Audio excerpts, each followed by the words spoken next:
Muy buenas noches, muchas gracias nuevamente por acompañarnos en esta sesión del programa de postdoctorado internacional en Derechos Humanos, segunda generación y tercera generación, que nos hacen el honor de acompañarnos como invitados del Instituto Interamericano de Investigación y Docencia en Derechos Humanos. Para nosotros es un gusto tener un expositor de primer nivel, como lo es Manuel Montes de Oca Colín, un gran académico con una gran experiencia disertando un tema por demás complicado, un tema crítico, un tema que nos interesa mucho saber, conocer de un gran experto. ¿Qué sucede? ¿Qué está pasando con los derechos humanos en el ámbito internacional? Tenemos pues una grave deficiencia en relación pues a todo lo que está sucediendo con el gobierno actual en tema de no política pública sobre la protección y defensa de derechos humanos. Y bueno, ¿qué está sucediendo también con la eficacia de la Corte Interamericana de Derechos Humanos, de sus resoluciones, el Estado de Derecho, si está o no en peligro el juicio de amparo, qué mecanismos podremos tener, sobre todo entendiendo que pues es un área que hemos discutido ya en diversas ocasiones, diferentes aristas con diferentes opiniones. Y bueno, pues el escuchar a Manuel comentándole, ya lo habíamos platicado, que pues el grupo es multidisciplinario. Tenemos por acá una historiadora, una socióloga, un médico cirujano, un tanatólogo, y bueno, en su mayoría también juristas, académicos, servidores del Poder Judicial federal y local. Y bueno, pues para nosotros es un gusto que nos puedas disertir hoy, Manuel, eh, esta plática interesante, necesaria para conocer qué está pasando con el derecho humano en una crisis que estamos viendo en un impacto internacional. Antes de cederle el uso de la voz a nuestro invitado, quiero leer brevemente algunos antecedentes curriculares de quién es Manuel Montes de Oca Colín. Él estudió la licenciatura en Derecho por la Universidad Autónoma del Estado de México. Es maestro en Derecho y Justicia Constitucional, igualmente por la Universidad Autónoma del Estado de México. Es doctor en Derecho Parlamentario por la Universidad Autónoma del Estado de México. Es doctor en Derecho Procesal Constitucional por el Colegio de Estudios Jurídicos de México. Es doctor en Ciencias Penales por la Universidad de Patlato, catedrático de diversas instituciones académicas como la Facultad de Derecho de la Universidad Autónoma del Estado de México, Escuela Judicial del Estado de México, Colegio de Estudios Jurídicos de México, Comisión de Derechos Humanos del Estado de México, Fiscalía General del Estado de México, Instituto Universitario de Alta Formación, igualmente en el Centro de Estudios de Posgrado, y actualmente se encuentra cursando dos doctorados más, el doctorado en Derecho Familiar y el doctorado en Derechos Humanos, asimismo una especialidad en Derecho de Amparo por la Universidad Panamericana. Así es que, pues mi querido Manuel, de veras un gusto, eres un hombre de letras, un hombre con una gran experiencia académica. Me encanta que siempre que te veo estás dando clases, estudiando, formándote, cinco o seis doctorados, Dios, es tan fácil, pero la verdad es que son muchas, muchas, muchas horas de esfuerzo y dedicación. Así es que te escucharemos con toda atención, Manuel. Bienvenido y muchas gracias por estar con nosotros. Adelante. Gracias a usted, estimado amigo, por la invitación y bueno, sin más preámbulo, vamos a tratar e intentar justificar la inmerecida presentación que aquí me hace mi querido amigo. En este escenario, el día de hoy vamos a dialogar sobre un tema de interés. Advierto, como así me fue anunciado desde que me corrieron la invitación, que este postdoctorado es inter y multidisciplinario. De allí que, pues no solamente personas especialistas del área jurídica nos acompañan, sino que doctores de diferentes áreas del conocimiento científico, tanto de las ciencias sociales, de las ciencias humanas, de las ciencias experimentales, de las ciencias exactas, pueden converger aquí en una misma unidad que son los derechos humanos. De allí que también rogaré mucho la atención y la cortesía a quienes pues ya dominan con bastante sapiencia sus temas selectos en materia de derechos humanos, de dignidad humana, pero también trataré de abordarlo por aquellos que no poseen la ciencia del derecho y que sepan qué es lo que está pasando en una realidad que, como bien lo decía eh, nuestro director, que pudiéramos tener el enfoque contextual. ¿Por qué? Porque los derechos humanos están evolucionando y es importante ver esta crisis constitucional que al menos en el Estado mexicano hemos estado viviendo. Es una crisis que viene, salvo su mejor opinión, desde la construcción de la evolución del Estado de Derecho al Estado constitucional, democrático y de derecho. ¿Y por qué se concibe así? Por ello voy a estar cambiando intercambiando con ustedes algunos materiales, les proyectaré la pantalla, regresaré con ustedes.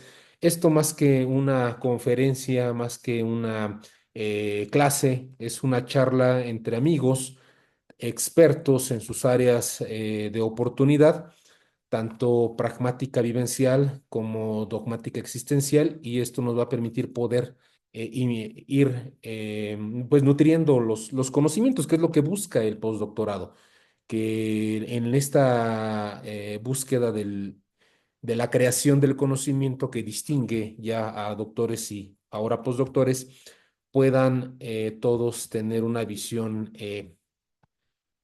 angular y sobre todo contextual. Por ello, si me permiten, pongo a su amable consideración breves constructos que nos van a permitir aterrizar lo que aquí vamos a trabajar sobre la perspectiva internacional actual de los derechos humanos. Un poquito de bases teóricas de dogmática constitucional y convencional, y de allí algunas propuestas que pongo a su amable consideración. Indíquenme, por favor, si se ve la presentación. Sí, ¿Sí? sí se ve. Bien, gracias. Bueno, lo primero que nosotros tenemos que ver es qué son los derechos humanos.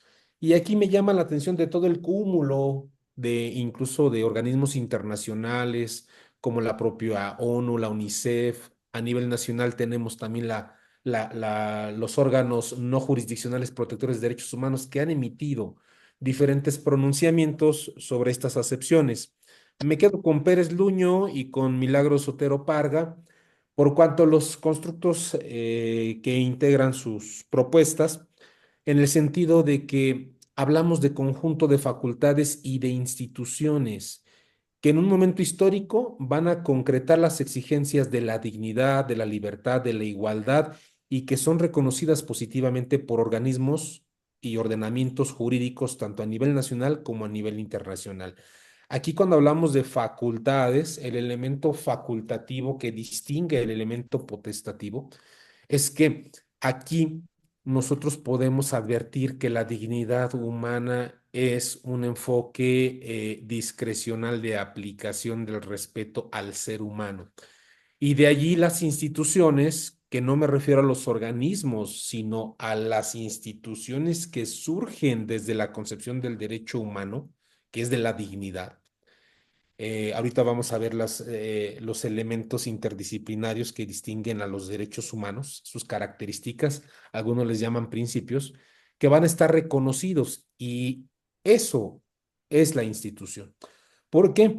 Porque Milagros Otero nos dice que los derechos humanos son aquellos que se reconocen o que deben reconocer las leyes, cuya titularidad corresponde al individuo en función de la dignidad que le otorga la naturaleza humana y no por concesión de las normas positivas, sino con anterioridad o independencia de ellos. Esto, estimados colegas, es una idea totalmente renovada. ¿Por qué? Porque estamos hablando de un elemento positivista.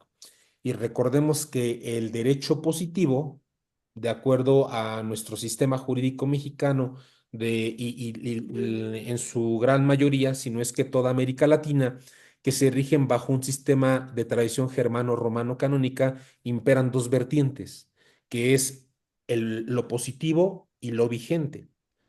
El elemento positivo viene de la escuela kantiana, de la escuela de Viena, de la escuela alemana principalmente, respecto a ese derecho que debe estar elevado a una norma y esa norma es de carácter escrita. Y ahí se deriva la norma fundamental y la norma habilitadora para las normas habilitadas.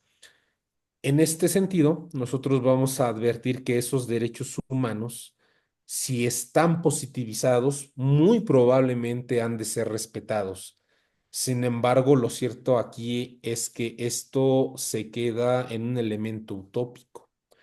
Desde 2011 para acá, con el caso principalmente Rosendo Radilla Pacheco, que pues en su gran mayoría lo conocemos, se dio esa nueva visión y esa amplitud del concepto de los derechos humanos y que incluso ya resoluciones de la Corte Mexicana, jurisprudencia del Tribunal Constitucional Mexicano, que en este caso es la Suprema Corte de Justicia de la Nación, pues se han decantado por favorecer el respeto a la dignidad del ser humano y por eso la naturaleza de concebir aquellos derechos que están positivizados, es decir, reconocidos por escrito y vigentes, porque la vigencia es el ámbito de validez espacial, temporal, material, impersonal que ha de generar precisamente el reconocimiento de derechos innatos, de derechos naturales y derechos morales.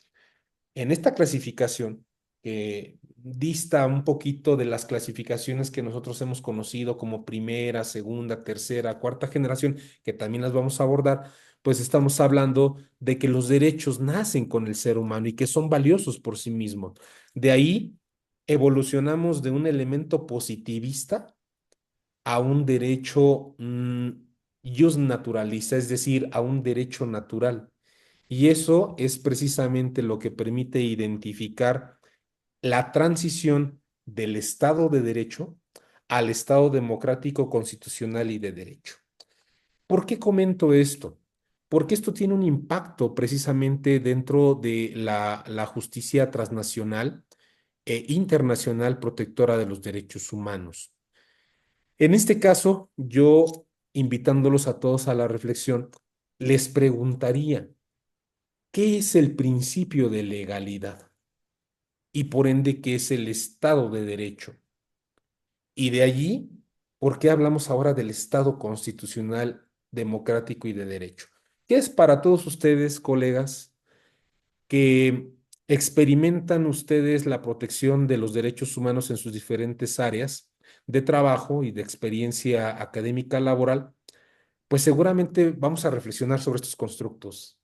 La legalidad, Estado de Derecho, la constitucionalidad y la convencionalidad, porque estos dos elementos van a permitir la evolución al Estado democrático, constitucional y de derecho. ¿Cómo podemos concebir la legalidad en este escenario?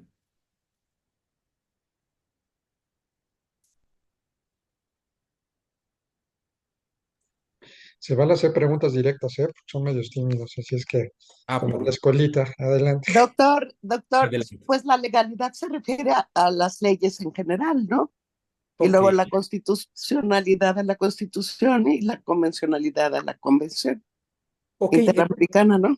Muchas gracias. Ciertamente en un enfoque de expresión literal, cuando hablamos de la legalidad, la constitucionalidad y la convencionalidad, nos referimos a esos tres pilares. Sin embargo, ya de una manera mucho más técnica, mucho más fina, que es lo que justifica la intervención internacional de los derechos humanos, vemos ciertamente cómo la legalidad se resume en que la autoridad solamente puede hacer aquello que la ley estrictamente le autoriza, le faculta, mientras que el particular todo aquello que expresamente no le prohíbe. Si nosotros vemos una norma y esa norma tiene una apariencia protectora de derechos humanos, sin embargo puede tener una discriminación directa o indirecta en el campo de aplicación, a la luz de la legalidad, si un operador jurídico de la Administración de Justicia, de la Procuración de Justicia, del enfoque parlamentario o en este caso bajo nuestro sistema bicameral que existe en México, el legislativo, si cumple con la norma, pero esa norma viola derechos humanos, ¿su actuar es legal?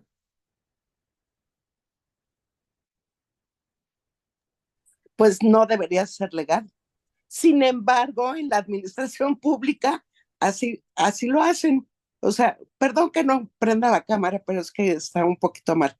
Este, así lo hace, por ejemplo, con agua. O sea, ellos no les importa si hay justicia o no, si se protegen los derechos humanos o no. Si está en la ley, se hace, y si no está en la ley, pues ya ganamos. Es que eso pasaba antes del 2011 y a esta fecha Aún, todavía no lo hemos entendido. Incluso hoy vemos cómo, con la mano en la cintura, muchas autoridades con funciones materialmente jurisdiccionales no están acatando desde un fallo eh, cautelar, protector de derechos humanos por la vía jurisdiccional, por ejemplo, los amparos ahorita que tenemos en contra de la reforma judicial bajo la medida cautelar de suspensión del acto reclamado y la reforma del 14 de junio de este año, donde ya no se permite que la suspensión se dé con efectos generales. Esto atenta contra la naturaleza jurídica de los derechos difusos y de los derechos colectivos, que la Corte Interamericana no se ha cansado de decirnos que se debe de atender precisamente al elemento teleológico previsto en el artículo 2 del Pacto de San José, que es precisamente que no podemos invocar disposiciones de derecho interno para justificar el incumplimiento al Pacto Supranacional Protector de Derechos Humanos. Con toda confianza, por favor, colegas, yo les ruego que si existe alguna palabra, algún tecnicismo, alguna cuestión que por obvia razón de su formación académica no se entienda, interrúmpanme en ese momento y díganme, no alcanzo a dimensionar qué comentaste con esto, con esto, con esto, y yo estoy para servirles con mucho gusto, sobre todo porque entiendo que de repente no todos somos juristas. Entonces, si ustedes me llevan a su área de expertise, pues voy a entrar a zonas muy pantanosas que no quiero explorar porque no tengo la formación y el perfil, pero está abierto, por supuesto, la disposición para que yo pueda ir ampliando estos horizontes. ¿Por qué?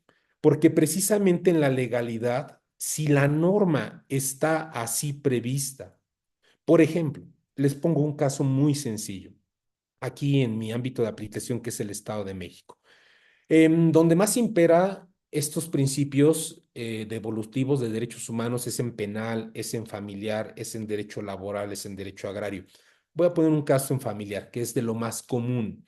En el Estado de México existe un artículo en una disposición secundaria que es el 5.45, párrafo segundo, que habla de las controversias del orden familiar, prácticamente el juicio oral familiar. Y nos dice que el juez puede emitir resoluciones respectivas a medidas provisionales sobre guardia y custodia, alimentos, regímenes de convivencia, pero que no las puede modificar sino hasta que se dicte sentencia definitiva. Así lo dice la legalidad. Me sucede un caso en donde hay violencia constante, reiterada y sistemática, la guardia y custodia la tenía la mamá, pasan algunos informes por parte de psicólogos, yo le pido al juez que lleve a cabo un cambio de guardia y custodia y me dice el juez, no puedo. No puedo, ¿por qué? Porque la legalidad me lo prohíbe. ¿Por qué? Porque yo en la audiencia inicial, yo ya revisé, dicté nuevas medidas provisionales y el legislador me comentó, me indicó, me instruyó de manera potestativa, no facultativa, que no puedo modificarla sino hasta sentencia. Y la pregunta es, ¿y entonces los bienes jurídicos tutelados que ameritan una protección que la Corte Interamericana ha estimado como de un grado axiológico, es decir, en una escala de valores, deontológico, en una escala del deber ser y ontológico, una escala de la dignidad humana? Eso se queda corto. ¿El juez en este caso actuó apegado a la legalidad? La respuesta es sí. La cuestión es que esto nos lleva a un proceso en el cual tenemos que ir agotando medios de impugnación. Le llamamos preparar el agravio personal y directo a manera de conceptos de violación en una vía jurisdiccional o en una queja en una vía no jurisdiccional, ambos protectores de derechos humanos, ambos eficaces por los diferentes medios, pero quizás un tanto cuanto poco fructíferos, en primer lugar por el tiempo que se llevan en resolver, sobre todo los medios de control constitucional.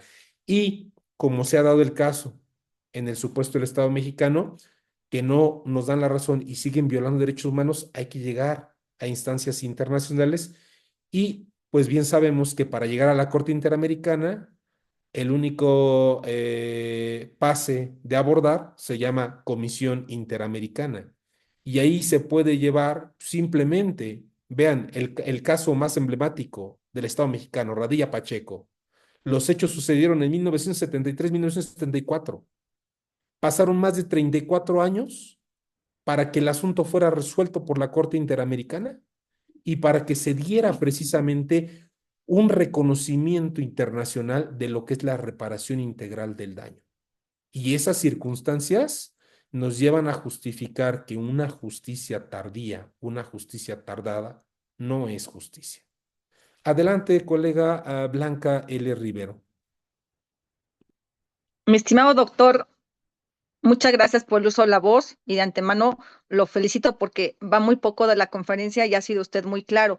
En mi caso, soy abogada y tengo su mismo perfil. Y de lo que usted nos está comentando, efectivamente está el principio de legalidad, pero recordemos, y no sé si a lo mejor me estoy adelantando, mi estimado doctor, que las autoridades, por lo menos jurisdiccionales, si bien es cierto, antes del 2011 tenían que aplicar la ley así de manera literal y a rajatabla, a partir del 2011 entramos en una especie de interpretación de la ley. Entonces, el juzgador, más que aplicador, se vuelve un intérprete de la legislación. Y esa interpretación tiene que ser a la luz justamente del principio pro persona y del respeto irrestricto a los derechos humanos.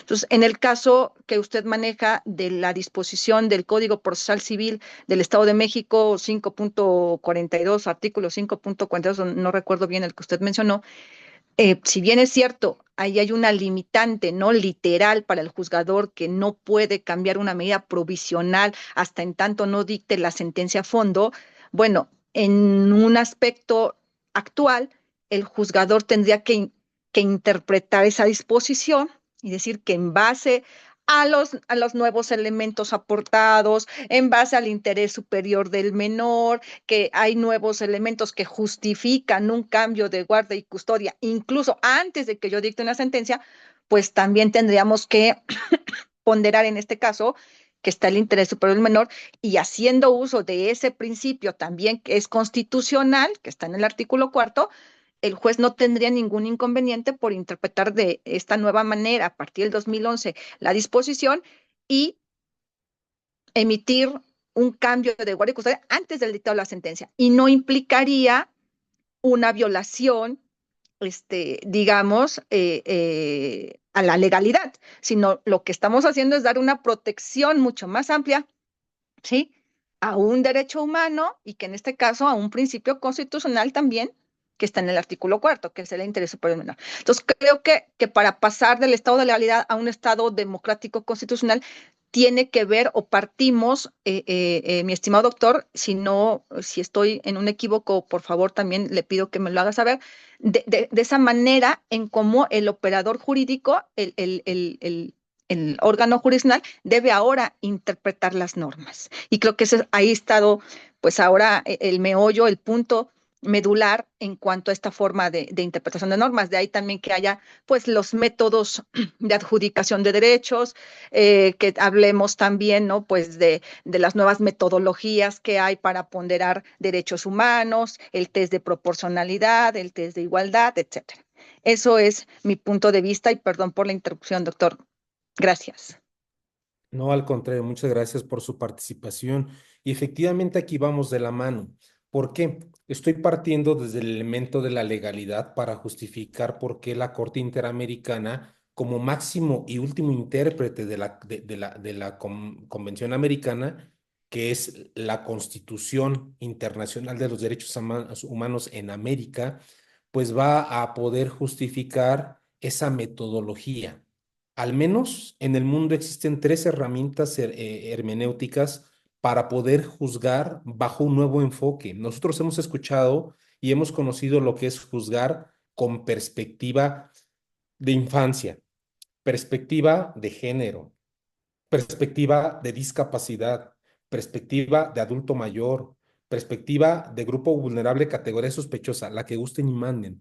Pero hay una perspectiva que está por encima de todo esto. Y esa perspectiva, la Corte Interamericana la ha desplegado como juzgar con perspectiva de dignidad humana. Y allí los tres tribunales más grandes que existen en este planeta Tierra, me refiero a la Corte Interamericana de Derechos Humanos en el continente americano, al Tribunal Europeo de Derechos Humanos y a la Corte Constitucional Sudafricana de Derechos Humanos, han diseñado herramientas hermenéuticas precisamente que nos van a llevar a juzgar con perspectiva de dignidad humana. Entonces, sobre esto es lo que va a basar mi participación el día de hoy. Los voy llevando de la mano y precisamente por eso les ruego a quienes dominan esto, quizás hasta con más pericia que su servidor, me tengan paciencia, sobre todo para aquellos que no están inmersos en la ciencia del derecho, pero que justifiquen por qué, bajo su óptica, pueden también integrar derechos humanos. ¿Por qué? Porque al menos en México, desde esa reforma constitucional del 10 de junio de 2011, al artículo primero, sobre todo párrafo tercero, donde dijo todas las autoridades del Estado mexicano tienen la obligación de, y ahí van 4 elementos que son característicos, pero también cuando en el 6 de junio de 2011 se reforma la materia de amparo, que van engarzadas. Ahora a los particulares se les puede fincar el carácter de autoridad responsable para efectos de amparo cuando despliegan actos tendientes a los de autoridad o equivalentes a esa asimetría de poder y a esos elementos normativos y metanormativos de suprasubordinación que van de un elemento horizontal para transformar un elemento vertical, es decir, de arriba hacia abajo, voltear quién está encima de mí o quién está abajo de mí para pisotearlo. Esa es la relación de suprasubordinación. Ese es el elemento donde se hace valer la fuerza del Estado, no entendida como la policía, sino como el elemento punitivo para hacer cumplir el Estado sus determinaciones. Y por eso de allí lo importante de que los particulares pueden violar derechos humanos, sí. De hecho, incluso hay unos cuadernos de jurisprudencia que sacó la Corte que se llama los particulares frente a los derechos humanos. Uno de los casos más emblemáticos fue el Mayan Palace, cómo en materia de reparación integral del daño se vio que un particular y un emporio mercantil hotelero puede vulnerar la dignidad del ser humano y entonces se decantan aquí las diferentes medidas de restitución, de reparación integral, el famoso restitutio ad integrum, porque con base precisamente en estos parámetros internacionales es que la Corte Interamericana nos dice bajo el control ex oficio, ¿sabes qué? No tienes que esperar a que llegue hasta mí, te paso la estafeta para que tú en sede interna, en el Estado parte de la convención y tú México, al aceptar desde diciembre del 98 la competencia contenciosa de mí como autoridad jurisdiccional internacional protectora de derechos humanos, entonces estás obligada a subrogarte a ese acatamiento. Y precisamente por eso surgen 3 jurisprudencias que me llaman mucho la atención y que aquí lo vamos a discutir. Si ustedes me lo permiten, voy a poner a su amable consideración 2 de ellas que se decantaron directamente de la contradicción de tesis 293-2011 e incluso tienen número de registros digitales consecutivos. Me refiero al registro 2006-224 y 2006-225. Se los voy a proyectar para que no haya ningún problema en que si alguno o alguna no conoce cómo consultar ahora el Semanario Judicial de la Federación, pues bueno, no hay nada que algún tutorial de YouTube no resuelva. Con mucho gusto lo explicaría en este momento, pero me desviaría mucho de la esencia de esta amable hora que me regalan ustedes de su valioso tiempo. Entonces, yo aquí, regresando un poquito a la presentación, si ustedes ven, me refiero a la jurisprudencia del Pleno 20-2014. Es una jurisprudencia obligatoria que tiene por título, es la 2006-224, en el rubro es Derechos Humanos contenidos en la Constitución y en los tratados internacionales. Constituyen el parámetro de control de regularidad constitucional, pero cuando en la Constitución hay una restricción expresa al ejercicio de esos derechos, se debe estar a lo que establece el texto constitucional. Esta es una que la mayoría conocemos, pero también está la 225 que también se las pongo aquí en pantalla. Jurisprudencia emitida por la Corte Interamericana de Derechos Humanos. Es vinculante para los jueces mexicanos siempre que sea más favorosa o favorable a la persona. Si ustedes se dan cuenta, ambos criterios vienen, y lo subrayo, de la contradicción de tesis 293-2011, de la cual se derivó precisamente el tema del caso Rosendo Radilla Pacheco en contra del Estado mexicano. ¿Por qué? Porque la fuerza vinculante de esa reforma constitucional se deriva de la fuerza vinculante de la sentencia condenatoria en donde nosotros estamos obligados al respeto a los derechos humanos.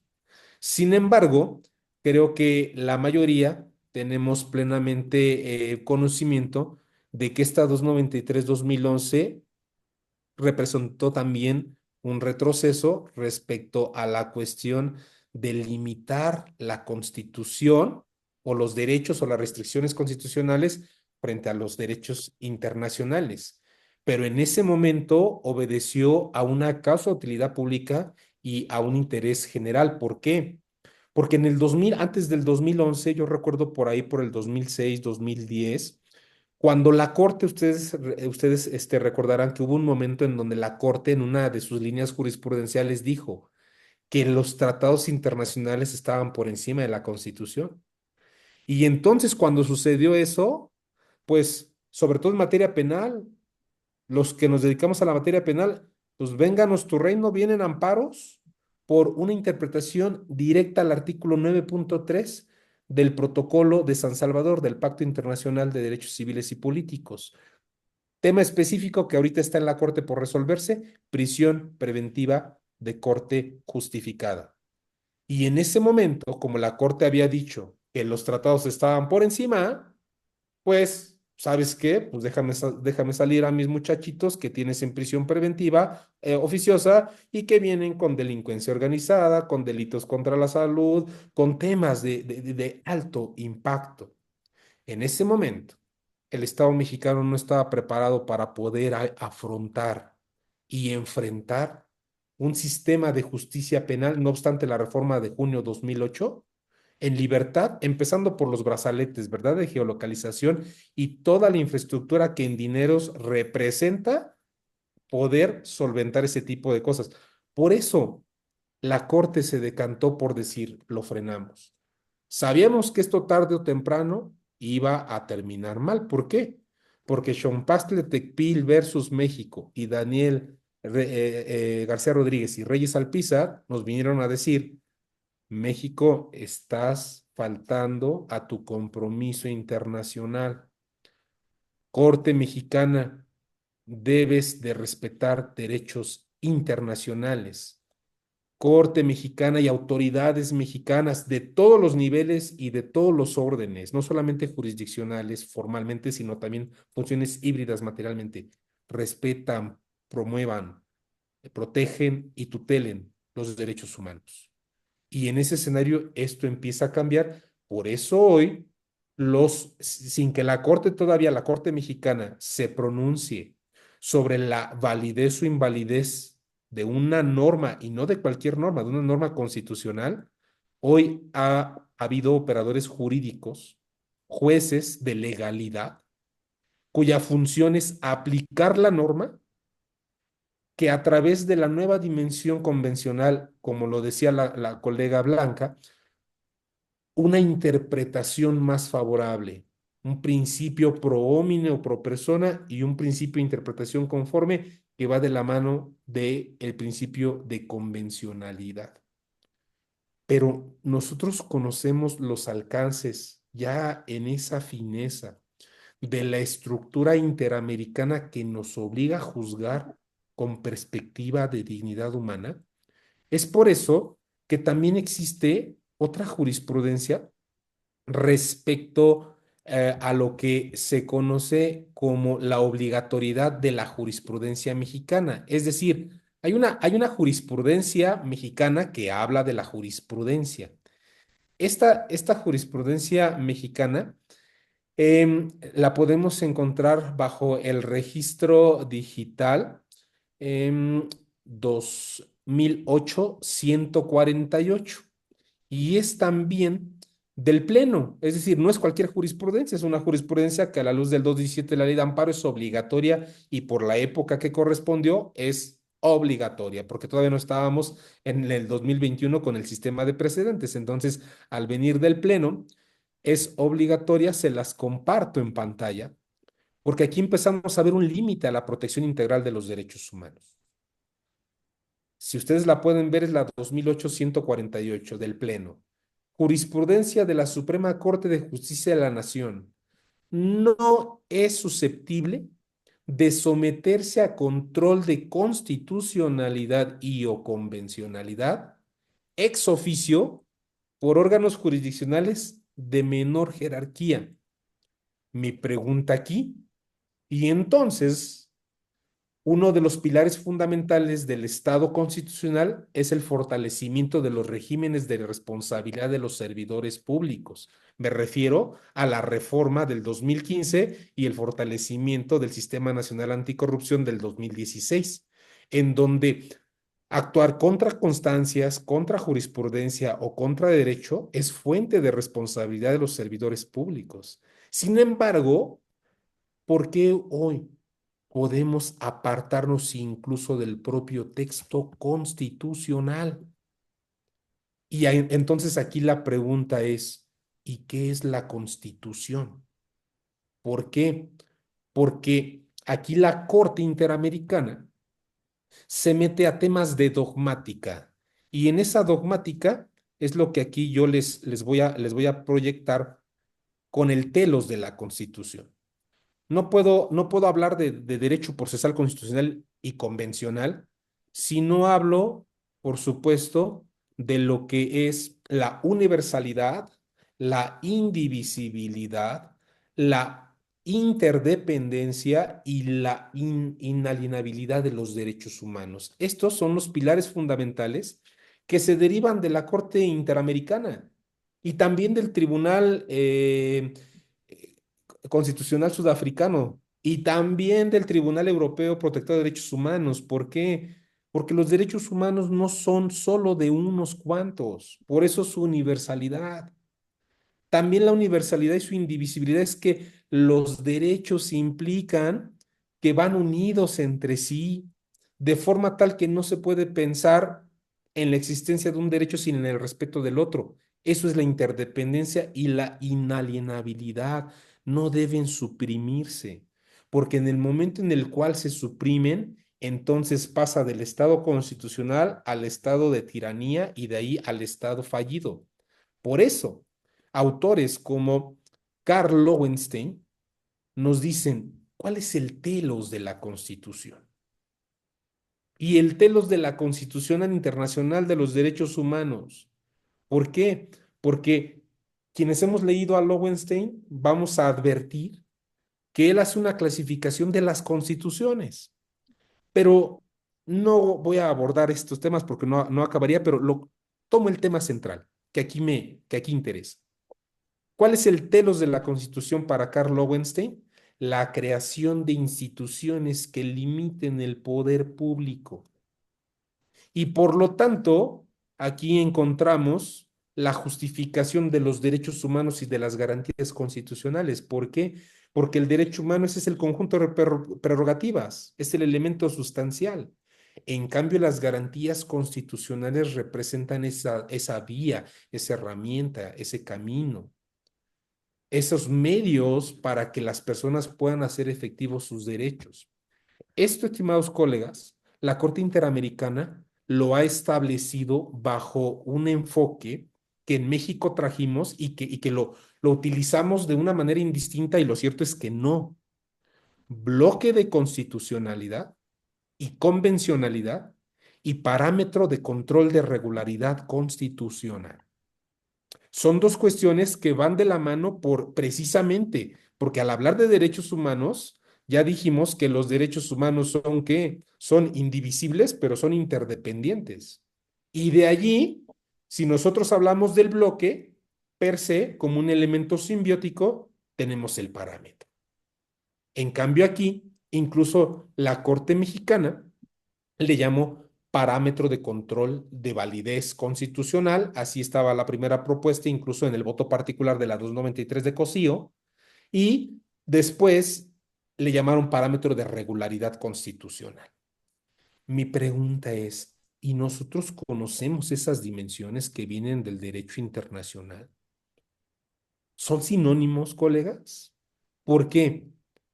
Porque aquí podríamos advertir precisamente que si la Constitución no respeta derechos humanos, entonces no puede llamarse Estado constitucional. Y si el telos de la Constitución es la creación de instituciones que limiten el poder público, ¿cómo así, dirían los colombianos, el derecho constitucional colombiano, cómo así que me propones y pasa una reforma constitucional que me diga que vas a restringir derechos humanos? Dos, que me diga que vas a desconocer derechos adquiridos. Tres, que vas a suprimir derechos fundamentales de juzgadores. Me refiero a la última reforma, pero ha habido muchos. Sentencias de la Corte Interamericana, cheque en Honduras, cheque en Brasil, donde hablan del despido masivo de operadores jurídicos y sobre todo de la regresividad, porque yo puedo entender que es la voluntad del pueblo mexicano puesta en sus legisladores. Pero ojo, la reforma, para que fuera válida, tendría que ser de aquí hacia los que vengan. Y que los que estén, y que los que estén inmersos hoy día en esa ley no pueda ser aplicada de manera retroactiva. Sin embargo, esto se está desconociendo.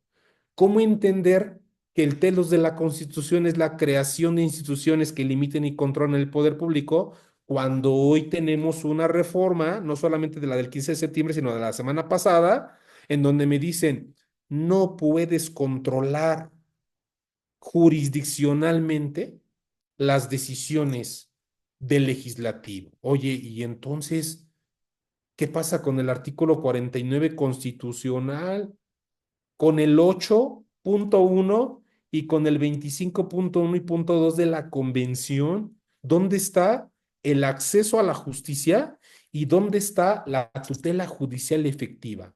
Acceso a la justicia es, oye, bríndame justicia pronta, expedita, gratuita, imparcial, pero esto nos lleva a las reglas del debido proceso por encima de formalismos innecesarios. Ahorita con mucho gusto le doy el uso de la voz al colega Emilio Hurtado, que vi que me levantó la manita, pero concluyo esta idea. Ojo, que no se nos olvide que precisamente un 15 de septiembre, pero del año 2017, el mismo poder constituyente, el mismo poder reformador de la Constitución, el constituyente permanente, vino a reformar el artículo 17, párrafo tercero, y nos dijo que bajo el principio de mayor beneficio se debe de preferir el fondo por encima de formalismos innecesarios, cuidando tres elementos: la igualdad, que es un pilar fundamental de la cual la colega Blanca nos hablaba, de juzgar con perspectiva de igualdad o bajo el test de igualdad. Dos, las reglas del debido proceso.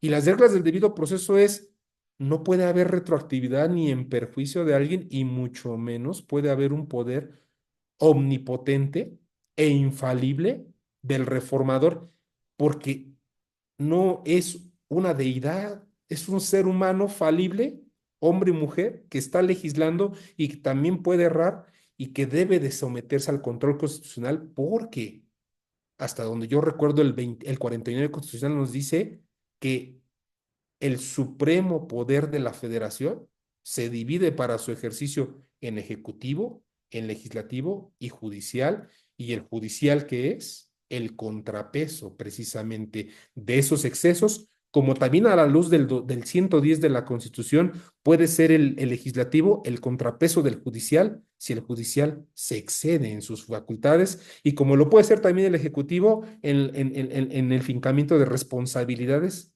administrativas que pueden terminar en destituciones, en inhabilitaciones o en consignaciones directas por delitos del orden común o federal.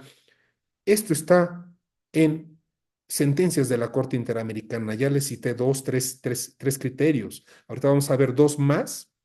Almonacid de Arellano versus Chile es uno de los principales, en donde mi maestro Eduardo Ferrer Magrego, con quien incluso a la semana pasada tuve la oportunidad de tomar todo un módulo de clases, fue el ponente y en otra visión también respecto de un caso de la Corte Interamericana, me refiero específicamente a lo que es el caso Yelman versus Uruguay, una sentencia del 2011, Fondo y Reparaciones, un voto concurrente de Eduardo Ferrer Magregor que lo vamos a poner e incluso lo vamos a advertir cómo la sentencia de la Corte Interamericana tiene dos vertientes, una vertiente subjetiva y una vertiente objetiva.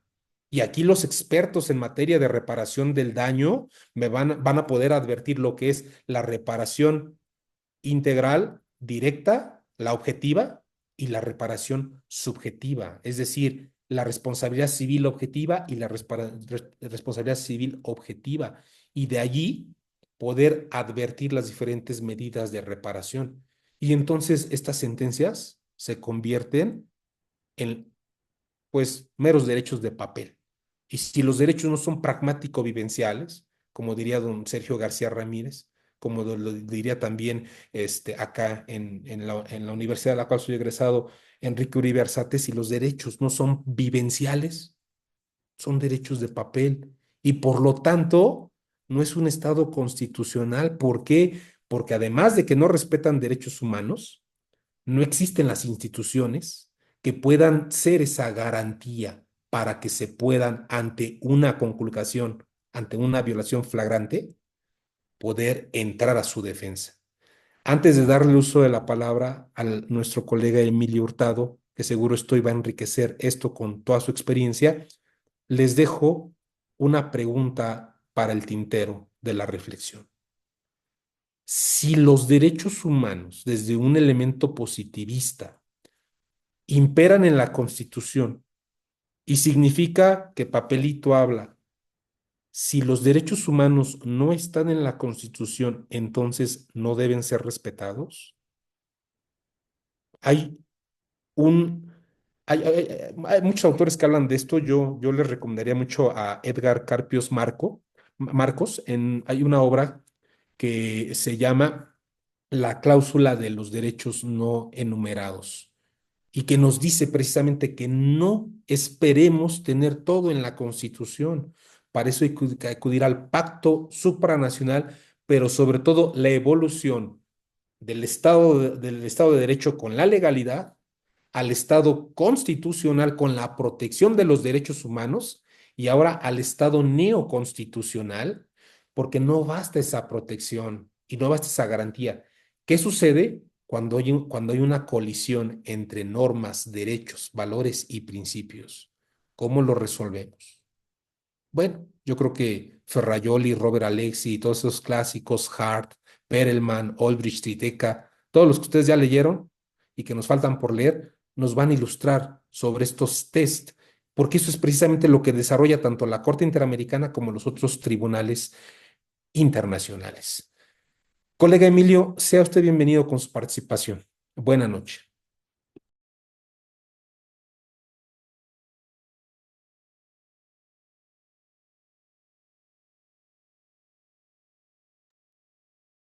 Muchas gracias. Una felicitación por su acertada disertación, por esta ponencia maravillosa.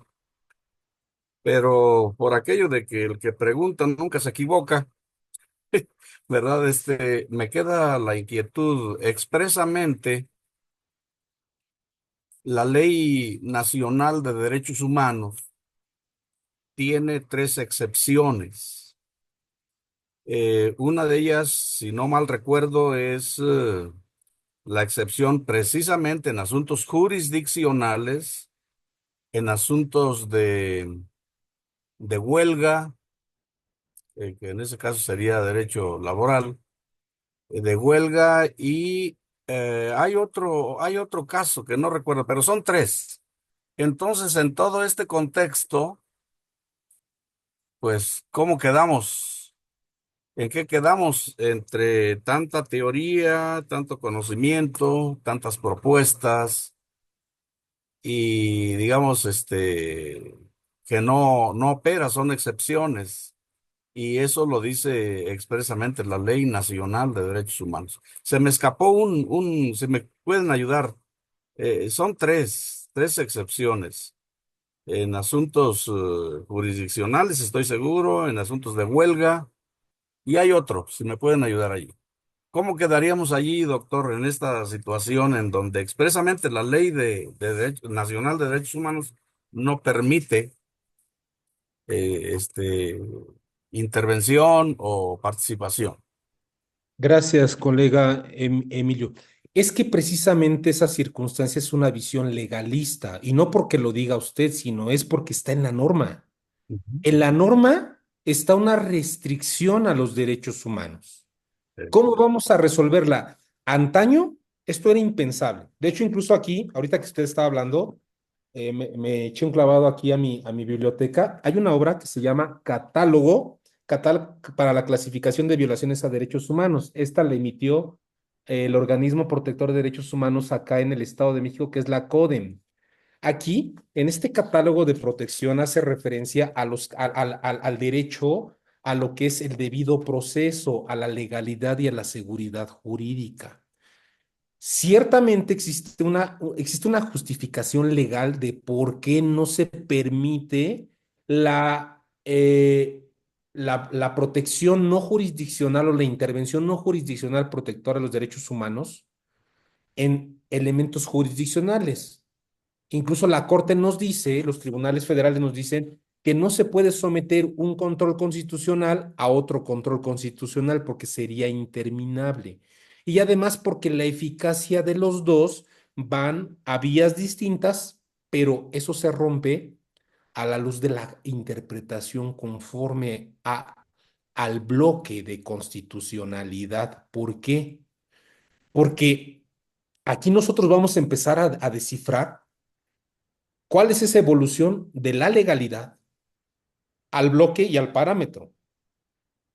Y vamos nosotros a llegar a una conclusión muy interesante, que incluso a mí me ha sucedido, ¿eh? De hecho yo en juicios del orden común, yo he pedido la intervención de la Comisión de Derechos Humanos y me han mandado visitadores y los jueces se me han puesto muy reacios y me dicen, no le permito el acceso. Ah, maravilloso, pues ayúdame más a ponerte la soga al cuello. ¿Por qué? Porque ahí voy a demandar tanto tu responsabilidad subjetiva, pero voy a demandar la responsabilidad objetiva directa patrimonial del Estado por el incumplimiento al pacto supranacional. ¿Por qué? Porque si bien no pueden venir a cuestionar las decisiones jurisdiccionales porque la propia Constitución, o bueno, al menos así yo lo creía, ¿verdad? Porque con esta reforma ya no sé qué pensar, pero al menos la Constitución refleja dos pilares fundamentales de la judicatura, la autonomía, pero sobre todo la independencia. Y la independencia judicial se entiende como el no permitir la injerencia de factores externos de quienes sean propios a nuestra decisión que impera en ese juicio de valor que se traduce en la emisión de un fallo que se convierte en sentencia, en cosa juzgada. Allí sí, pero siempre y cuando sea un error de criterio debatible. Porque si es un error inexcusable violatorio de derechos humanos, seguramente un órgano revisor, ya sea en sede ordinaria. ¿Por qué hablo ordinaria? Porque para los colegas que no son abogados, recordemos que tenemos algunas instancias. Primera y segunda instancia, que es lo más clásico. Hay algunos que dicen que el amparo es una tercera instancia. Doctrinaria y prácticamente no lo es, porque el juicio de amparo es un juicio totalmente autónomo, independiente, que tiene sus recursos ordinarios. Comúnmente, el derecho a la segunda instancia es un derecho supranacional. Incluso si ustedes revisan los casos de la Corte Interamericana contra Perú al resolver las violaciones flagrantes que cometió Alberto Fujimori, pueden tomar en cuenta precisamente que es un derecho, de una garantía judicial, la segunda instancia, es decir, el elemento revisor. Y después de allí, bueno, ya iremos a mecanismos de control constitucional. Pero ¿qué sucedía, estimado colega Emilio? A la luz de la legalidad, yo no puedo faltar a lo que dice la ley. Es más, hasta la propia Constitución, porque establecen elementos. Si usted revisa el 102 apartado B de la Constitución, va a establecer unas cuestiones muy características de los órganos protectores, no jurisdiccionales de derechos humanos. Me refiero a lo que usted dice de las comisiones nacional y las estatales o locales. Pero si la Corte Mexicana ya permitió e incluso admitió a trámite la interpretación directa a artículos como el 19, párrafo segundo, segunda parte, que es la inaplicabilidad de la Constitución para atender el esquema supranacional, quien puede lo más puede lo menos. Y además, ojo, el principio de interpretación conforme a la Constitución y a la Convención es la herramienta ad hoc hermenéutica que usted va a tener aquí para poder apartarse de una norma que, aun siendo constitucional, porque está en el texto fundante, puede lacerar derechos humanos. Esto representa un sacrilegio para los constitucionalistas de hueso colorado, porque dicen, no, la norma fundante es la fuente de las normas. Pero desde el 2011, esta visión se cambia. Yo les diría, hoy, ¿cómo podemos entender a la Constitución? La Constitución ya no se entiende como la fuente de las normas, sino como la fuente de las fuentes de las normas. ¿Por qué? Porque si ustedes leen el artículo primero, párrafo segundo, en relación con el propio artículo 17, párrafo tercero, ¿qué nos dice el constituyente? Todas las normas referentes a derechos humanos se interpretarán de conformidad con esta Constitución y conjunción copulativa. No dan opción, es armonización. Y con los tratados internacionales de los que el Estado mexicano sea parte. De allí que tenemos que superar esa visión legalista de decir, ¿por qué tiene que ser así? Pues porque así lo dice la norma. No, pues fíjate que no. Porque si la norma viola derechos humanos, el principio de interpretación conforme a la Constitución te permite a ti poder apartarte de su aplicación. Aquí voy a entrar un poquito al análisis de los tipos de tribunales que existen, sobre todo en el Estado mexicano. ¿Por qué? Porque existen tribunales de legalidad y existen tribunales de constitucionalidad. Hasta antes del 2011, estos tribunales eran conocidos como tribunales de control concentrado en sus diferentes funciones. ¿Por qué? ¿Qué es concentrar? Solo yo, luego yo y al último yo mando. Nadie más lo puede hacer. Esto generó una carga impresionante tanto a nivel de la justicia federal como también a nivel de la Corte Interamericana. Y la Corte Interamericana, precisamente en el Almonacid Arellano versus Chile, con Ferrer MacGregor nos dijo, a ver, te paso la estafeta a ti, Estado parte de la convención, para que tú en sede interna ejerzas control de convencionalidad. Y tú en sede interna vas como órgano terminal, tú vas a ejercer control concentrado de convencionalidad y tus tribunales de legalidad van a ejercer control difuso de constitucionalidad y convencionalidad. Y tú, Estado, parte de la convención en sede internacional, tú vas a ejercer control difuso de convencionalidad. Es decir, te entrego la estafeta para que puedas también tú respetar los derechos establecidos en las sentencias, en mis sentencias interamericanas y en los tratados internacionales, y no me salgas con el argumento que me ha salido en todas las sentencias que te he condenado.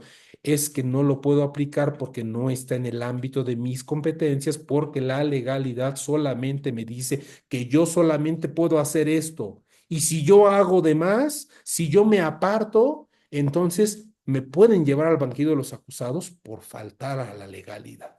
Y eso así era antes del 2011, pero después del 2011 se presume que no, ¿verdad? Porque, y lo vimos hace 2 semanas, donde yo escuchaba en las mañaneras de la presidenta que decía que le iba a dar vista a la Fiscalía General de la República en contra de la juez de distrito que concedió la suspensión y porque está faltando a la Constitución.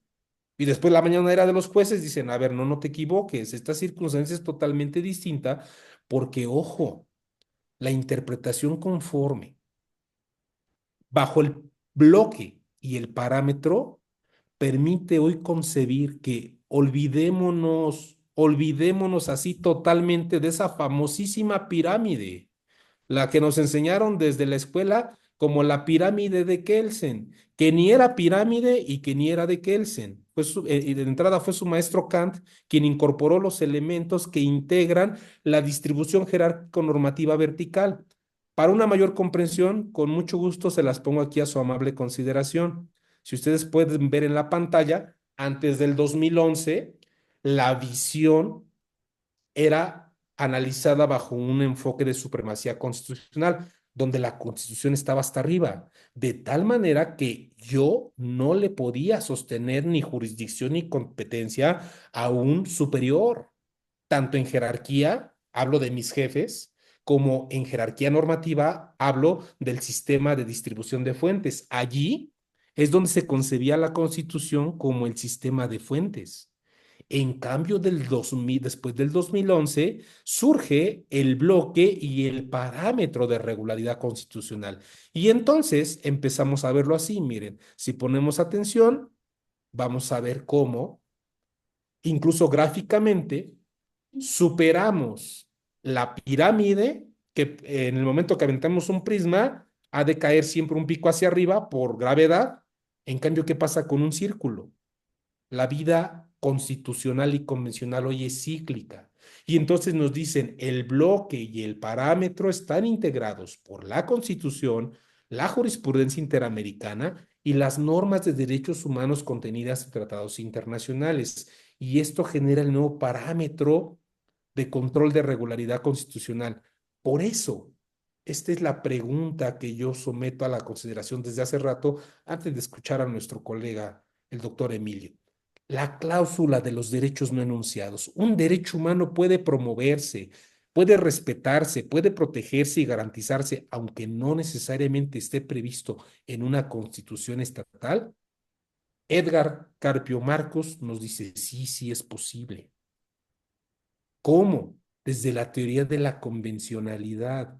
Porque Almonacía de Llano nos dice, cuando un Estado ha ratificado un tratado internacional como la Convención Americana, sus jueces, como parte del aparato del Estado, también están sometidos a ella, lo que les obliga a velar porque los efectos de las disposiciones de la Convención no se vean mermadas por la aplicación de leyes contrarias a su objeto, a su fin, desde un inicio que carezcan de efectos jurídicos, porque entonces, si el derecho no es respetado, no tiene razón de ser la teoría de la convencionalidad.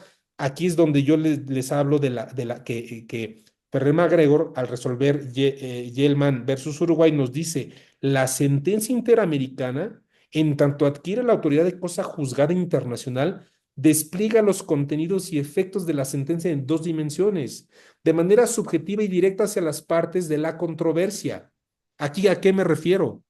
A la famosa relatividad o principio de relatividad, como lo conocemos en el medio de control constitucional llamado amparo, la famosísima fórmula Otero, que también si Mariano Otero viviera se volvería a morir porque él nunca habló de una relatividad, lo entendió mal el constituyente, lo entendió mal el legislador. Otero hablaba de una protección integral amplia con efectos generales en el juicio de amparo.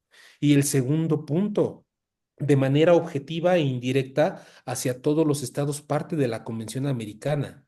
¿Qué nos dice esto, estimados colegas? Que se puede hoy día apartarse de la legalidad. Si yo soy tribunal de control concentrado de legalidad, mi función es aplicar la norma. Pero ¿qué va a suceder, colega Emilio, cuando la norma que me dice es que tú, Comisión de Derechos Humanos, no te puedes meter en mi función porque yo soy autoridad jurisdiccional, porque aquí estoy resolviendo temas competenciales al órgano protector por vía contenciosa de los derechos humanos, y además porque estamos hablando del derecho de huelga y además porque estamos hablando de derechos colectivos? Esta circunstancia no te puedes meter. Pues fíjate que no, sí me puedo meter. ¿Por qué? Porque además soy un órgano de buena fe, y si dicen que lo que abunda no daña, si lo que abunda no daña, entonces ¿en qué te afecta? Porque yo también puedo ser observador e incluso a la luz del control de convencionalidad, bajo el principio pacta sunt servanda, yo te puedo hacer y emitir no solo recomendaciones, sino ya desde la vía contenciosa, como le emite la Corte Interamericana, medidas cautelares. ¿Cuál es el objetivo de una medida cautelar a nivel interamericano protector de derechos humanos, estimados colegas? ¿Cuál es? ¿Para qué? Porque precisamente aquí hablamos de que el bloque y el parámetro de constitucionalidad y convencionalidad tiene dos dimensiones. Y aquí se los pongo a su amable consideración. Uno, entender precisamente que la justificación es que respete el derecho humano sin importar la jerarquía. Y eso es el bloque de constitucionalidad. El bloque se vincula a la noción de constitución material, es decir, que la hace fundamental. Por eso yo les decía que hoy día la Constitución es concebida como la fuente de las fuentes. ¿Por qué? Porque reconoce la permanencia, la presencia y la aplicabilidad no solamente del texto constitucional y de las leyes que de ella emanen y que a rajatabla puedan cumplirse bajo un enfoque de mera legalidad, sino que esa regla de reconocimiento y racionalización de sistemas de fuentes del derecho es dónde están los derechos. Ah, pues sí, en el tratado internacional se me ofrece mayor protección, sencillo, se aplica el tratado internacional. Oye, pero si tengo la Constitución y hasta abajo tengo una ley o tengo un decreto, una circular, que aún siendo la más baja en materia parlamentaria legislativa, me protege con mayor amplitud el derecho humano, voy a aplicar la circular. Oye, pero es que la Constitución. Sí, pero ¿qué crees? El derecho humano está mejor tutelado, mejor protegido a la luz de esa norma, aunque es la más pequeña.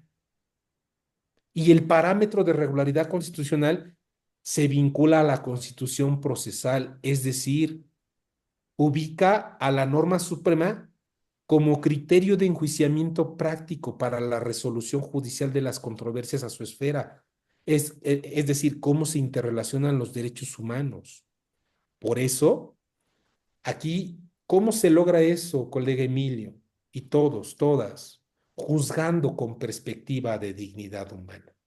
¿Qué es la dignidad? Dignidad viene del latín dignitas, que significa valor. Es el derecho absolutamente fundamental para ser humano, es la base y condición de todos los demás derechos, es el derecho a ser reconocido siempre como persona. Por tanto, la dignidad humana se configura como la base de la que se desprenden todos los derechos humanos, en cuanto son necesarios para que el hombre y la mujer en todas sus etapas de la vida se desarrollen integralmente en su esquema de personalidad. Aquí hablamos incluso de lo que es el libre desarrollo de la personalidad en todas las vertientes que las quieran ver. El derecho a ser reconocido, a vivir con la dignidad propia de la persona. Por eso existen estos modelos convencionales, el mecanismo del Comité de Derechos Humanos, Económicos, Sociales y Culturales de la ONU, la Corte Interamericana y el Tribunal Europeo y la Corte Constitucional Sudafricana. Esto es el elemento novedoso que parte del derecho interamericano. ¿Por qué? Me voy a referir de manera específica, primeramente, de manera muy somera, por el tiempo que se me ha otorgado, a los mecanismos del Comité de Derechos Humanos, Económicos, Sociales y Culturales. Colega Emilio le diría, ¿cómo se puede rebasar ese tema de legalidad? Punto número uno, viendo la disponibilidad de la restricción, la accesibilidad a la justicia y al derecho, la aceptabilidad por parte del órgano y sobre todo de la sociedad y la calidad. ¿Por qué? Porque no basta otorgar justicia, sino hay que hacerlo con calidad. Ustedes seguramente recordaron ahí una sentencia de la Corte Mexicana que es la de Pabellón 13, la famosa sentencia en contra de unos temas allí que se demandaban en el Centro Nacional de Enfermedades Respiratorias por una cuestión de los pacientes con VIH y el SIDA, porque no había un lugar destinado para poderlos atender. Y entonces los asignaron a un lugar específico que era el pabellón 13 y dijeron, a ver, espérame, demandaron y el Estado mexicano, ¿qué dijo? Pues ya te otorgué un pabellón. La Corte dijo, incluso chequen la convención, hablando de salud. No solamente es otorgar el derecho, es otorgarlo con la máxima calidad posible. Así también la calidad en la partición de justicia. Sí, efectivamente.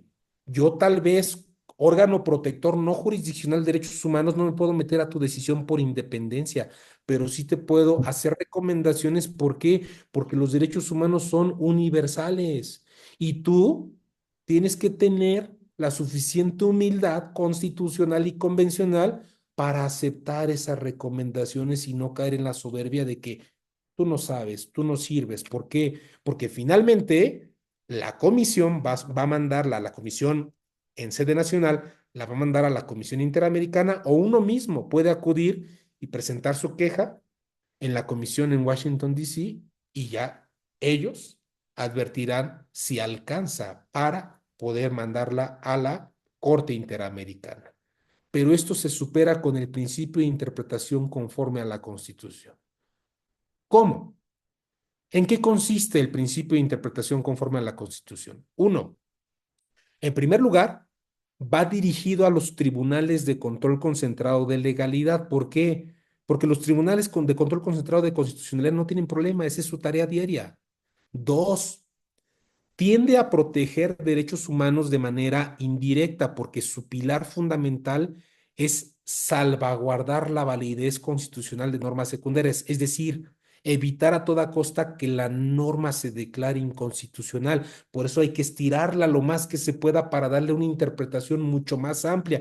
Y hay tres tipos de interpretación: amplia, intermedia y en sentido estricto. Y si después de pasar por esos tres canales en sentido estricto, aún así no logramos respetar el derecho humano, entonces hay que excluirla. ¿Y ahí cómo? Sin pronunciarse sobre la validez constitucional o inconstitucional, convencional o inconvencional de normas secundarias, o incluso de normas constitucionales, porque eso es chamba de tribunales de control concentrado. Yo, órgano de legalidad, sí puedo dejarla de aplicar cumpliendo con la teleología fundamental del 14 y 16 constitucional, es decir, fundando y motivando mi resolución del por qué me estoy apartando de su aplicación, advirtiendo que si yo aplico esa norma, violo derechos humanos. Y entonces allí le da un plus, un cambio total a la forma de hacer justicia. Por ello, la metodología también desarrollada, eso es por el mecanismo del Comité de Derechos Económicos, pero también si nosotros nos vamos al desarrollo que ha vertido lo que es la Corte Interamericana y el Tribunal Constitucional Europeo y el Tribunal Europeo Protector de Derechos Humanos, porque en Europa son dos tipos de tribunales, uno es el constitucional, otro es el protector de derechos humanos, y hay una transnacionalidad de los derechos humanos, porque el último, el Tribunal Europeo de Derechos Humanos, puede incluso echar abajo disposiciones constitucionales. Y ya ni siquiera estoy hablando del sistema francés, ¿eh? Porque el sistema francés ahí es netamente un control constitucional y convencional por órgano político, en donde es a priori, porque antes de que la norma entre en vigor, es sometida a un control de calidad que pasa por el Tribunal Constitucional francés, y si no aprueba la protección de derechos humanos, la norma no se publica. Aquí esto se pretendió en México, pero la Corte dijo no. ¿Por qué? Porque una norma, si no es publicada y no ha empezado su vigencia, entonces no surte efectos. Yo creo que el control de calidad que maneja la doctrina francesa supera en demasía muchas violaciones a derechos humanos, que no es de la casualidad. 1789, veamos la Declaración Francesa, la Revolución, que esto permite que la Corte Interamericana y el Tribunal Europeo de Derechos Humanos desarrollan el test de proporcionalidad, ponderación y razonabilidad. En México, tratadistas como Rubén Sánchez Gil, que por parte del Centro de Estudios Constitucionales de la Corte, lo han desarrollado, porque viene esto de la doctrina alemana. Fin constitucionalmente válido, idoneidad, necesidad y escrutinio en sentido estricto. Es decir, esa norma, vamos a poner el caso emblemático que nos comenta el colega Emilio, de es que, oye, la norma no permite que tú intervengas, Comisión Interamericana o Comisión Nacional o Estatal. Vamos a someter a la validez convencional esa restricción. ¿Por qué? ¿Qué busca el test de proporcionalidad? Busca legitimar las restricciones constitucionales en normas de tal envergadura o normas secundarias. Si la restricción persigue un fin constitucionalmente válido, es decir, busca cumplir con una teleología de alguno o cualesquiera de los 136 artículos de la Constitución, puede ser que pase sagrada. Idoneidad. Hablo de aptitud, es decir, que tenga las competencias para soportar la restricción, eficiencia, que cumpla con los fines, y eficacia, que los procesos que se tomen en ese proceso de eficiencia, de eficacia, perdón, sean eficientes, es decir, cumplan con esos fines. Necesidad.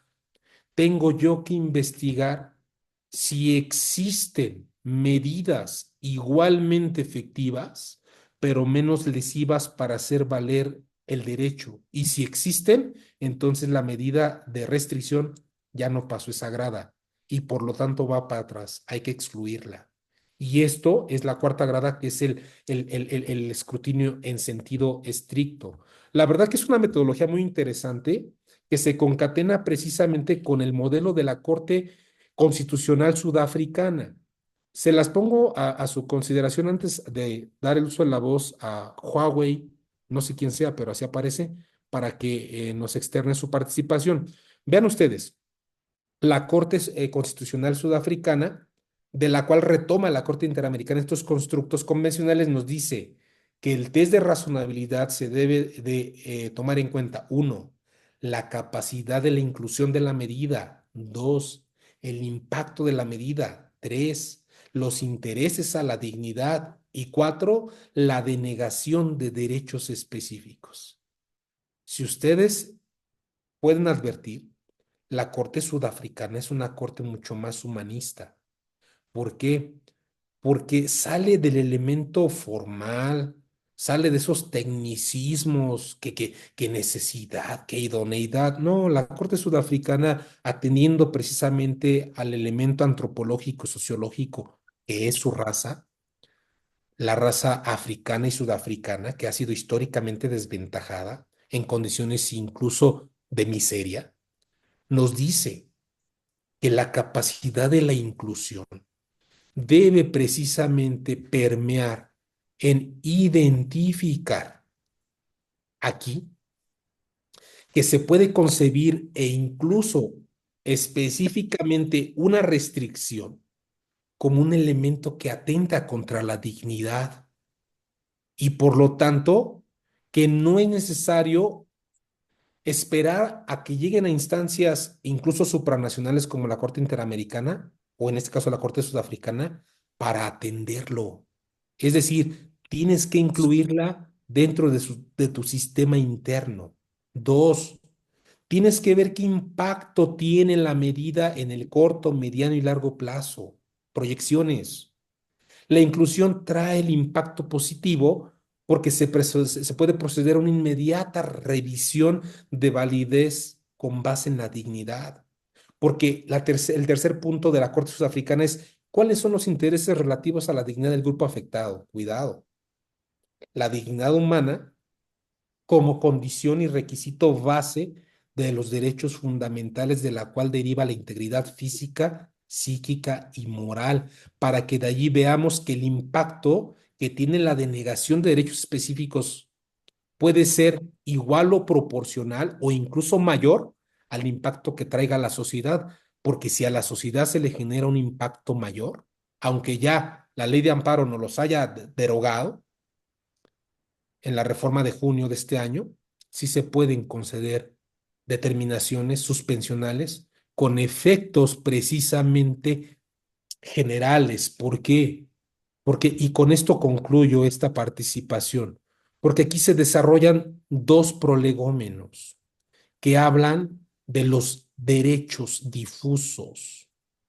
Les comparto las últimas dos láminas de esta presentación que voy y traigo material y ya está. No lo estoy haciendo en el orden, pero tampoco alcanzaría el tiempo.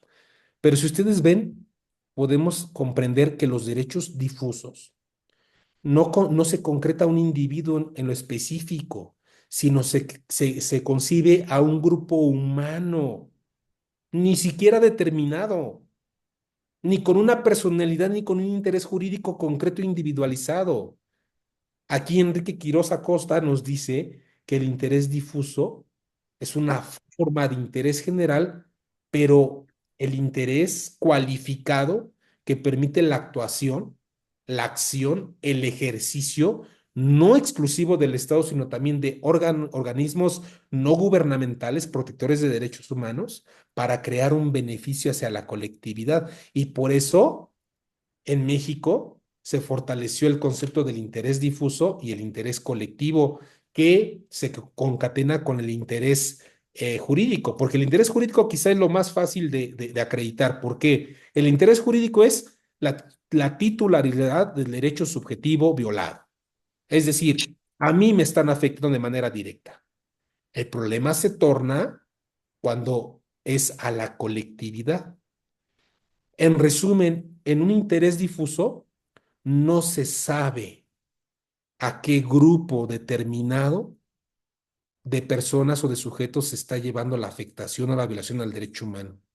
En cambio, los intereses colectivos están circunscritos a un grupo limitado pero conocido y además debe de existir un nexo causal y las personas que están dentro de eso, dentro de esa problemática, deben acreditar que la sentencia a nivel jurisdiccional o la recomendación a nivel no jurisdiccional, tanto nacional como internacional, les va a parar un perjuicio, un beneficio y con ello acreditan el interés legítimo. Con mucho gusto y salvo lo que nos diga nuestro anfitrión, daré paso a dos intervenciones, pero esto no termina hoy y creo que nos quedamos con muchas ganas de participar. Les agradezco la oportunidad de poder escucharme y servirles. Adelante en el orden que aparecieron, ya aquí aparece Huawei Nova 9SE y la colega Blanca L. Rivero, y si alguien o un otro más quiere hacer uso de la voz, a sus órdenes.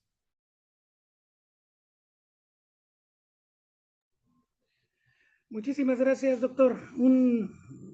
Una cátedra nos acaba de dar usted. Sin duda, quiero hacer un comentario por lo que se refiere a las vertientes que usted ha planteado. En materia de principio de legalidad, cabe atender también en el sentido inverso la garantía de legalidad, dado que la primera es precisamente al principio jurídico que deben atenerse todos los órganos del Estado. En la segunda vertiente, la garantía de legalidad como protección de los derechos humanos. Seré muy breve porque pudiera extenderme por el tiempo. No es factible. En segundo lugar, las tesis que usted ha citado, efectivamente, si apreciamos alguna similitud, pero yo diría que no es una similitud. La primera es en materia constitucional.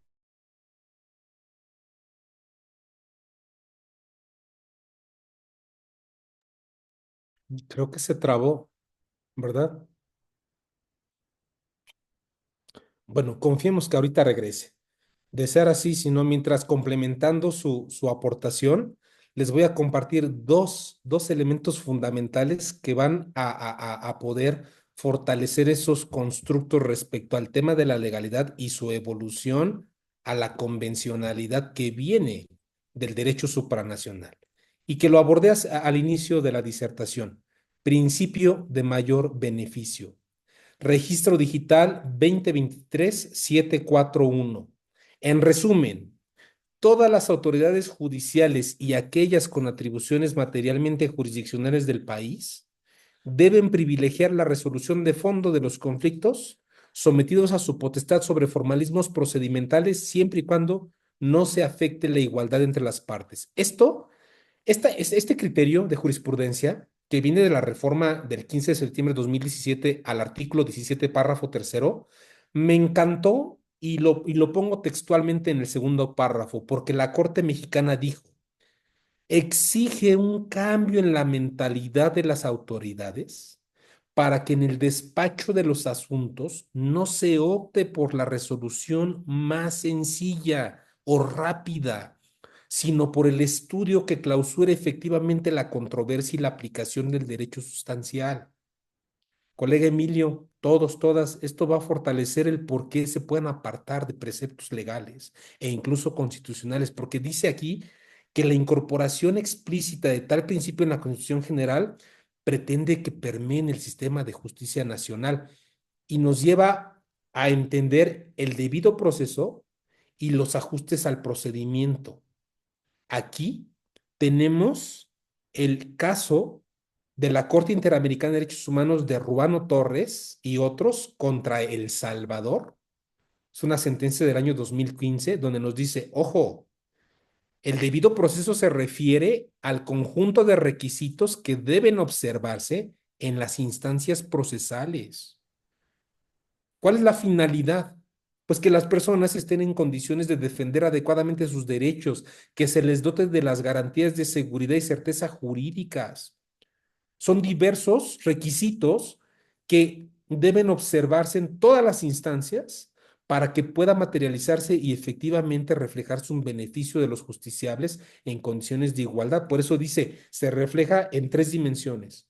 Acceso a la justicia no solo formal, sino que resuelva factores de desigualdad. Dos, el desarrollo de un juicio justo, es decir, igualdad, un plano horizontal. Y tres, la resolución de las controversias de forma tal que la decisión adoptada se acerque al mayor nivel de corrección del derecho, es decir, que se asegure una solución justa. Y con esto, las sentencias de la Corte Interamericana nos dicen, debes respetar los derechos internos, los derechos internacionales, aunque no estén reconocidos en tu constitución o aunque tu Constitución establezca restricciones que vayan en contra de los postulados pacta sunt servanda del derecho internacional. Adelante, colega Blanca. Gracias, doctor. Me encantó su disertación, muy interesante. Tocó usted un tema que, siendo honesta, nunca lo había escuchado, juzgar con perspectiva de dignidad. Los juzgadores creo que ante cualquier formalismo deben aplicar esta forma de juzgar con esa perspectiva. Tocó también usted un tema sobre la calidad legislativa, que es parte de mi tema de investigación en el trabajo de postdoctorado que vamos a presentar, si Dios permite, en España. Justamente lo que quiero es que las normas sean revisadas antes en cuanto a derechos humanos, antes de su publicación a nivel federal, porque creo que ahí hay un congreso aquí local que ya lo tiene, ¿no? Que es en Yucatán. Entonces, hacerlo federal, esa es la idea. Vamos a ver con la nueva conformación de la Corte qué se puede hacer al respecto. Y por otro lado, doctor, hablaba usted al principio del Estado de Derecho, ¿no?